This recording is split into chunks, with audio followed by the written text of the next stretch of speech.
కలిగిరి పట్టణం చెందినటువంటి షేక్ ఇమ్రాన్ అనే ఒక వ్యక్తి గురంకొండ ఎస్ఐ గారికి తన వద్ద మరియు తన స్నేహితుల వద్ద ఒక 6 ఇథియోస్ వెహికల్స్ మరియు ఒక 2 ఇన్నోవా కార్లు ఎంఎం కన్స్ట్రక్షన్స్ అనే ఒక కంపెనీకి చెందినటువంటి రాళ్లమడుగు సుబ్రహ్మణ్యం అనే అతను పీలేరు చెందిన ఇతను తమకు ఎంఎం కన్స్ట్రక్షన్స్ అనే ఒక కంపెనీ ఉందని ప్రస్తుతానికి రాజంపేట మండలంలో హంద్రిని కెనాల్ కన్స్ట్రక్షన్ వర్క్స్ చేస్తున్నామని చెప్పి ఆ వర్క్కు సంబంధించిన ఇంజనీర్లకు వెహికల్స్ హైర్ పంపించమని చెప్పి 30,000 నెలకు మాట్లాడుకొని ఒక 6 ఇథియోస్ కార్లు 2 ఇన్నోవా వెహికల్స్ను హైర్ చేసుకోవడం జరిగింది.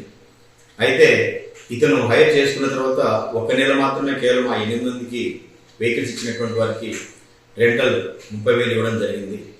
తర్వాత అతను ఫోన్ ఎత్తకుండా తప్పించుకొని తిరుగుతుండడంతో ఈ షేక్ ఇమ్రాన్ గురంకొండ పోలీస్ స్టేషన్లో ఫిర్యాదు చేయగా దీనిపైన మన అన్నమయ్య జిల్లా ఎస్పీ గారు అయినటువంటి కృష్ణసాబ ఆదేశాల మేరకు మరియు రాయచోట్ సబ్ డివిజన్ డిఎస్పీ అయినటువంటి మహబూబ్ బాషా సార్ ఆదేశాల మేరకు గురంకొండ ఎస్ఐ గారితో కలిపి ఒక స్పెషల్ టీం ఫామ్ చేయడం జరిగింది. దీనిపైన గురంకొండ స్టేషన్లో ఒక కేసు నమోదు చేసి fact number 130/2023 420 APC red with 34 APC case నమోదు చేయడం జరిగింది.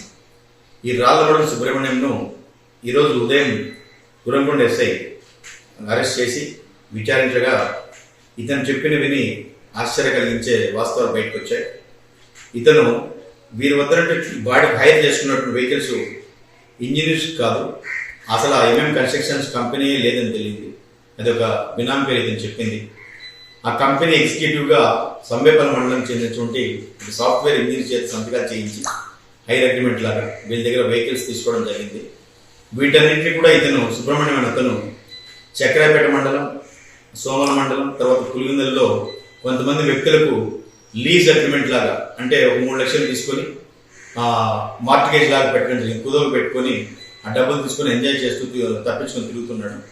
ఈరోజు గురంకొండ ఎస్ఐ వారు అరెస్ట్ చేసి అతను ఇచ్చిన సమాచారం మేరకు 6 ఇథియోస్ వెహికల్స్ 2 ఇన్నోవా వెహికల్స్ కూడా అన్నింటిని కూడా సీజ్ చేసి స్టేషన్కి తీసుకోవడం జరిగింది. వీటి విలువ సుమారు 38 లక్షల రూపాయలు ఉంటుంది. ఇంకా దీనికి సంబంధించినటువంటి 2వ ముద్ద అయినటువంటి సాఫ్ట్వేర్ ఇంజనీర్ కూడా పరారులో ఉన్నాడు. ఇతన్ని కూడా త్వరలో అరెస్ట్ చేసి కోర్టు ముందు హాజరుపరచడం జరుగుతుందని తెలియజేసుకుంటున్నాను. నేను ముఖ్యంగా ప్రజలకు చెప్పేది ఏమనగా ఎవరి వల్ల వెహికల్స్ కుదువ పెట్టుకునేటప్పుడు కానీ లేదా కొనుక్కునేటప్పుడు కానీ ఆ వెహికల్ ఎవరి పేరు మీద ఆర్సీ ఉందో వారు అమ్ముతుంటే తీసుకోవచ్చు, కానీ ఎవరో 3వ వ్యక్తి తీసుకొచ్చి అమ్మితే తీసుకోవడం కూడా నేరం కిందకి వస్తుంది. కాబట్టి ప్రజలందరూ కూడా జాగ్రత్త ఉండి తమ డబ్బులను కాపాడుకోవాల్సిందిగా కోరుకుంటున్నాను.